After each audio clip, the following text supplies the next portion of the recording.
Raw number 4, 0, 1, 1.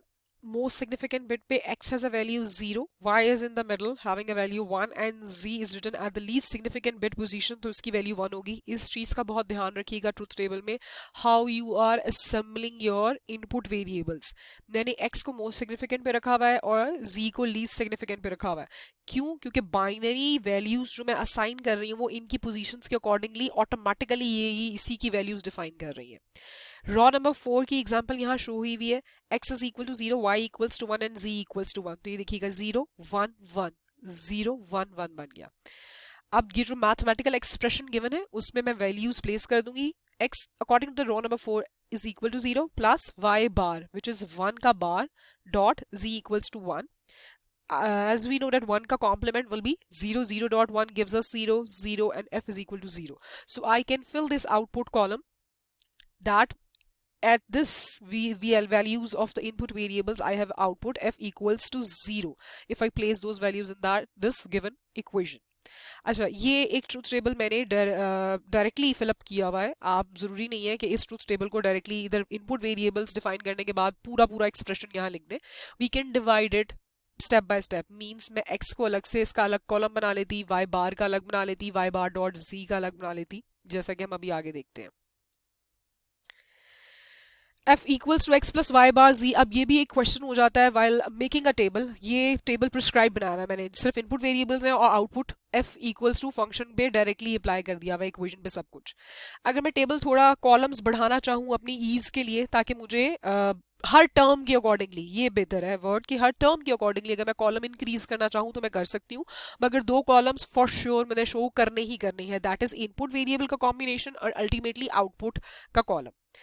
सो question arise ये हो जाएगा कि how we will expand this table and how we can show कि कैसे वो परफॉर्म हुआ है. हमें मैथमेटिकल ऑपरेशंस मालूम है, बॉड मैथ्स का रूल हम बचपन से पढ़ते आ रहे हैं, वही रूल उसी के अकॉर्डिंगली वो एक रूल था बॉड मैथ्स का जिसमें हम मैथ्स परफॉर्म कर सकते हैं. इसमें जब हम मैथ्स परफॉर्म करने जाएंगे तो हम ऑर्डर ये फॉलो कर सकते हैं कि first of all we will do the brackets and then we will do the over bar, then we can perform and then we can perform or operation. N number of inputs depend on the given variables in the expression. 2 raised power 3 means 8 का combination का ये table है. ये देखिएगा ये overall 8 combination ही बनते हैं and binary values 000 से लेके 111. First we have to draw the circuit and then we can go to the truth table. और इसके अलावा अगर हमें mathematical expression given हो जाए ना, mathematical equation हमारे पास हो जाए तो हम either way भी जा सकते हैं. This is our combinational logic circuit. We can verify this circuit by checking any combination on it. अभी जो मैंने टेबल से ये raw number 4 fill up किया है ना, ये टेबल नंबर 4 से ये आप ये values x y and z की, ये देखिएगा, आप ध्यान रखिएगा, ये लॉजिकल डायग्राम ऐसे भी बन सकती है. अब मैंने x एंड में ले लिया हुआ है, z मैंने सेंटर में ले लिया हुआ है, y मैंने टॉप पे रख दिया हुआ है. But the major point is this, जो मैंने ये टेबल कंस्ट्रक्ट करवा दिया हुआ ना कि x में ये वैल्यू पहली 0 है, y की 1 है एंड z की 1 है. अब मुझे यहाँ भी वही ऑर्डर फॉलो करना है. I will start from here. x is 0, y is 1 and z is 1. वही वैल्यूज मैं दूंगी क्योंकि मेरे ट्रूथ टेबल ने डिफाइन करना है मेरा मोस्ट सिग्निफिकेंट और मेरा लीस्ट सिग्निफिकेंट बिट्स की position which I have to maintain throughout. x is equal to 0 है, y इक्वल्स टू 1 है एंड z इक्वल्स टू 1 है. ये वैल्यूज प्लेस करके अगर मैं इस वो बिट की वैल्यूज इस लॉजिकल डायग्राम पे चलाऊं तब भी अल्टीमेटली मेरे पास f इक्वल्स टू 0 ही रिसीव होगा, जैसे कि यहाँ रिसीव हुआ है f इक्वल्स टू 0. ये ट्रूथ टेबल से वेरिफिकेशन है. आप उसको लॉजिक कॉम्बिनेशनल लॉजिक डायग्राम से भी वेरिफिकेशन उसकी कर सकते हैं. Variables are combined by the logical operations and hence it is known as combinational logic circuit and it can also verify your given truth table और योर मैथमेटिकल एक्सप्रेशन. अभी मैंने जैसा कि आपको बताया, अगर आप ट्रूथ टेबल एक्सपैंड करना चाहें अपनी ईज के लिए, क्योंकि अक्सर बच्चे अगर डायरेक्ट कॉलम सिर्फ इनपुट और आउटपुट का बना दें तो कोई ना कोई ऑपरेटर एंड या और ऑपरेशन करवाना अमंग द वेरिएबल्स मिस कर जाते हैं. तो it is always easy to create table in the expanded form. उसमें अगर आप नंबर ऑफ कॉलम्स बढ़ा भी दें तो आपकी ईज होती है, जैसा कि मैंने आपको प्रीवियसली स्लाइड में बताया कि आप ऑर्डर ये वाला फॉलो कर सकते हैं.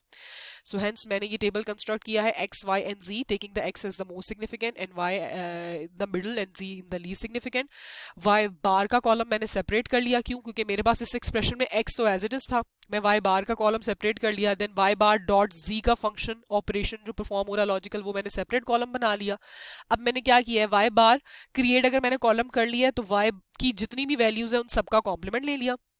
y bar dot z, it is easier for me to y bar dot z directly answer मैं ले लूँ यहाँ से 0.1 1.1 0.0 इक्वल्स टू 0, ये परफॉर्म कर लिया। एंड अल्टीमेटली अब उसको मैंने x के साथ और करवाना है क्योंकि मेरे इस एक्सप्रेशन में और हो रहा है, तो अब I have to take this column और x की सिर्फ वैल्यूज। तो मेरे पास सामने विजिबल आंसर्स हैं जिनका मेरे दरमियान सिर्फ अब आपके पास 2 बिट्स रह जाएंगी। विजिबल रिजल्ट्स के दरमियान आप ऑपरेशन परफॉर्म इजीली करवा सकेंगे, रादर देन दिस कि आप ये पूरी एक्सप्रेशन जिस तरह मैंने प्रीवियसली टेबल में शो की, ये पूरी एक्सप्रेशन इकट्ठी उठाते हैं कि अच्छा x की वैल्यू क्या है, y की बार की वैल्यू भी करते हैं, यहाँ यहीं से कॉम्प्लीमेंट लेते हैं एंड देन उसको डॉट z करवाते हैं। तो मैंने जो मैथ्स अप्लाई करना था वो मैंने टेबल पे भी शो कर दिया है ताकि मेरी गलती के चांसेस मिनिमम हो जाए।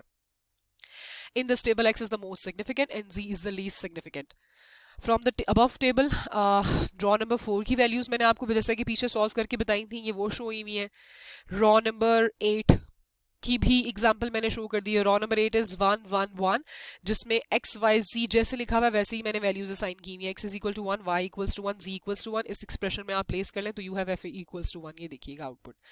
अच्छा, अब कुछ बच्चों के लिए क्वेश्चन राइज होता है कि इनपुट वेरिएबल्स हमने एक्स वाई जी लिखे हैं, क्या हम इनकी पोजीशंस फ्लिप कर सकते हैं? Yes, you can flip the positions of these input variables. If we take the most significant and the least significant in any other way, the table will have to be satisfied in the same way and to create the same result. अब इस table में क्या है, मैंने z variable most significant position पे ले लिया है, x को मैंने मिडिल में ले लिया है एंड y को मैंने लीस्ट सिग्निफिकेंट बिट की पोजीशन पे ले लिया है। कोई फर्क नहीं पड़ेगा, टेबल की आउटपुट वैल्यूज अभी भी मेरी सेम ही होंगी, एग्जैक्ट सेम नहीं होंगी, मतलब एग्जैक्ट सेम नहीं है, लेकिन पहले हम ये बात कर लेते हैं कि जब हमने इनपुट वेरिएबल्स की पोजीशन चेंज कर दी है, z is most significant, y is now least significant, ऐसा कर सकते हैं, बिल्कुल ऐसा कर सकते हैं। 3 वेरिएबल्स हैं, कितना का कॉम्बिनेशन बनेगा, 2 raised power 3 is equal to 8 का ही कॉम्बिनेशन बनेगा। बाइनरी वैल्यूज 000 से लेके ये देखिएगा, ये तो असेंडिंग ऑर्डर में ही चलेंगी बाइनरी वैल्यूज, ये देखिएगा 0 1 2 3 अप टू 7। अब हमारे पास क्या हो जाएगा, जब हम ये पहली रॉ सॉल्व करेंगे तो we have to take care of this कि हमारा z वेरिएबल पे मोस्ट सिग्निफिकेंट पोजीशन पे है, तो z की वैल्यू 0 होगी, x की वैल्यू 0 एंड y की वैल्यू 0 करते हुए हम इस एक्सप्रेशन में वैल्यूज प्लेस करेंगे। इन एक्सप्रेशन में वैल्यूज हम ऐसे प्लेस करेंगे कि हमारे पास z की वैल्यू अब मोस्ट सिग्निफिकेंट पे है और y की वैल्यू लीस्ट पे है। हमारे पास अल्टीमेटली इस इक्वेशन पे वैल्यूज प्लेस करते हुए by taking z most significant and y least significant, output पे कॉलम में ये वैल्यूज शो हो रही है। अब आप देखिए, अब क्वेश्चन नेक्स्ट राइज ये होता है कि ये तो वैल्यूज चेंज हो गई, यहाँ 0 है यहाँ 0 है, बिल्कुल ठीक है, यहाँ आउटपुट 1 है और यहाँ आउटपुट 0 होगी, वो कैसे हो गई, ये तो चेंज हो गया। ऐसी बात नहीं होती है। Truth tables are not unique, truth tables are actually unique, they are not similar to every student, के हर स्टूडेंट के रिजल्ट से ये मैच नहीं करेगा। इक्वेशन का मैच करना जरूरी होता है क्योंकि इक्वेशन में in respect to logical operators match कर जाती है किसी हद तक इक्वेशन, क्योंकि अगर एंड यूज होना है तो एंड ही यूज होगा, और यूज होना है तो इक्वेशन में और ही यूज होगा। लेकिन टेबल में चूंकि हम मोस्ट सिग्निफिकेंट बिट और लीस्ट सिग्निफिकेंट बिट की पोजीशन अपने मुताबिक हर बच्चा यूनिक रखता है, तो इसलिए टेबल का रिजल्ट भी यूनिक हो जाता है। लेकिन अब दूसरी चीज ये है कि टेबल का रिजल्ट यूनिक हो सकता है आउटपुट कॉलम का, मगर अगर मैं ये कोड रन करूं जिस तरह z equals to 0, x equals to 0 and y equals to 1 इस इक्वेशन में प्लेस करूं, तो इसका रिजल्ट हर हाल में 0 ही होना चाहिए।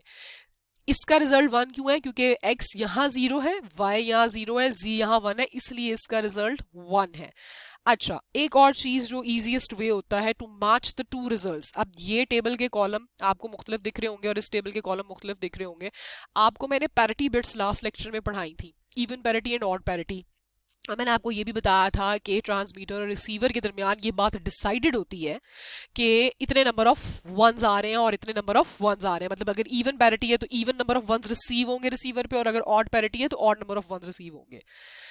अब जो मैं आपको बात बताने जा रही हूँ वो एक और वे है इस चीज को देखने का। पहला वे तो ये है, you have to run the program. Run means कि you have to apply these bit values to the given expression and run that values.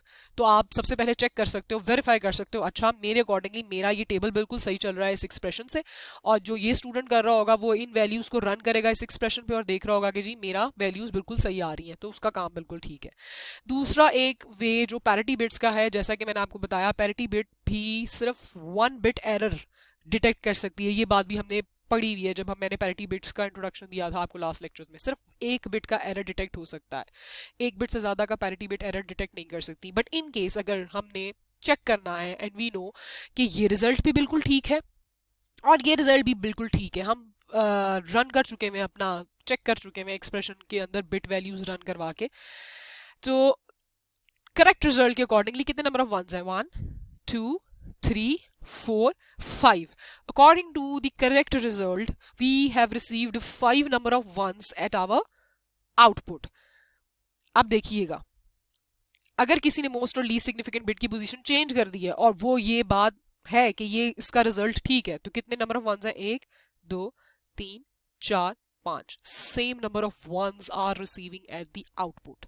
I repeat, ये वो पैरिटी का मेथड है टू जज कि कितने नंबर ऑफ वंस ट्रांसमीटर और receiver के दरमियान ये तय पाया हुआ है ऑलरेडी कि इतने नंबर ऑफ वंस आपको मैं ट्रांसमिट करूंगा और रिसीव होंगे, और सिर्फ 1 बिट का एरर इसमें चेक हो सकता है। मतलब अगर कोई सारी रॉज में से कोई एक रॉ का एरर होता तो डिटेक्ट हो सकता था, अगर 2 रॉज का एरर होगा तो इस टेबल में वो डिटेक्ट नहीं हो पाएगा। So it is a shortcut method to detect the error. Otherwise आपको ये बात काफी हद तक समझ आ चुकी होगी कि अगर हम मोस्ट और लीस्ट की पोजीशन चेंज कर दें तो इन शॉर्ट आपका ये रिजल्ट भी ठीक है और ये रिजल्ट भी ठीक है। और एक बेटर वे यही होता है कि आप अपने टेबल को एक्सप्रेशन पे रन करके वेरीफाई कर लें अपने रिजल्ट्स। बूलियन फंक्शन में ज़रूरी नहीं है हमारे पास सिंगल आउटपुट ही हो, हमारे पास मल्टीपल आउटपुट बूलियन फंक्शन भी हो सकता है। अभी जो प्रीवियस एग्जांपल हम देख रहे थे वो भी सिंगल आउटपुट में आती है। Single output means ultimately we have only one function output, जिसकी equation a dot b dot c मैंने यहाँ दिखा दी है। पिछली एग्जांपल जो भी हमने सॉल्व की वो भी सिंगल आउटपुट बूलियन फंक्शन था, but there can be multiple output Boolean function. Multiple output कैसे, multiple output gate logic gate and नहीं दे रहा, ये बात हमने इंट्रोडक्शन ऑफ लॉजिक गेट्स में पढ़ी थी कि input can be multiple but output would be single in our and और गेट। हमारे पास क्या हो रहा है, ये एक्सप्रेशन ये वेरिएबल्स एंड गेट से पास हो रहे हैं, तो f1 फंक्शन मिल गया। अब now this is also a function output and this is also an other output function. ये दोनों इन दोनों गेट से ये एक फंक्शन आउटपुट है और ये दूसरी फंक्शन आउटपुट है, तो this is known as multiple function output. तो इस बूलियन फंक्शन की 2 इक्वेशंस बनेंगी, एक f1 equals to a dot b dot c और दूसरी f2 which is equal to a plus b plus c। Next is our truth table, logic diagram and Boolean expression. A boolean function can be represented by the boolean equation, truth table and logic diagram। ये भी हम previously देख चुके हैं। truth table is unique, जैसा कि मैंने आपको बताया most significant and least की position change कर दें तो वो unique हो जाता है, different हो सकता है उसके output का column as compared to the other person। boolean expression and logic diagram have alternatives। boolean expression and logic diagram alternatives से क्या मुराद है, boolean expression में कोई अपनी मर्जी का वेरिएबल यूज कर ले, मैंने xyz यूज किया, कोई स्टूडेंट abc यूज कर ले, लेकिन लॉजिकल ऑपरेटर्स वो एंड और ही रहेंगे, ठीक है।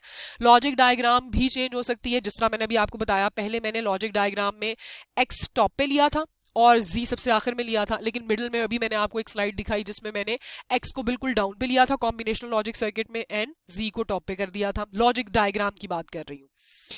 तो इस तरीके से it can have alternatives, expression can be simplified to give alternate expressions. एक और चीज हो सकती है कि हम सिंप्लीफाई भी कर सकते हैं अपनी गिवन एक्सप्रेशन को। जो हमारी मैथमेटिकल एक्सप्रेशन बूलियन फंक्शन की गिवन है, हम उसमें सिंप्लीफिकेशन मींस कुछ नंबर ऑफ लिटरल्स ऐसे होते हैं जिनको हम डिस्कार्ड कर सकते हैं, but by according to laws, by using laws, ऐसे नहीं एकदम से खुद ही से।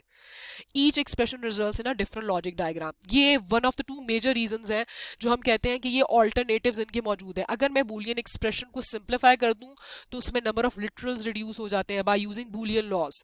अगर बूलियन लॉज से बूलियन एक्सप्रेशन छोटी हो गई तो ऑब्वियसली उसकी कॉम्बिनेशनल लॉजिक डायग्राम भी छोटी हो जाएगी। और अगर उस एक्सप्रेशन में नंबर ऑफ टर्म्स या नंबर ऑफ लिटरल्स कम हो जाए, डिस्कार्ड हो जाए by applying Boolean laws, I repeat, खुद से नहीं, तो हमारी ऑब्वियसली लॉजिक डायग्राम भी रिड्यूस हो जाएगी। जब लॉजिक डायग्राम में एंड और गेट्स रिड्यूस हो जाएंगे तो अल्टीमेटली हमारे हार्डवेयर की कॉस्ट रिड्यूस हो जाएगी। It helps to find less costly hardware implementation.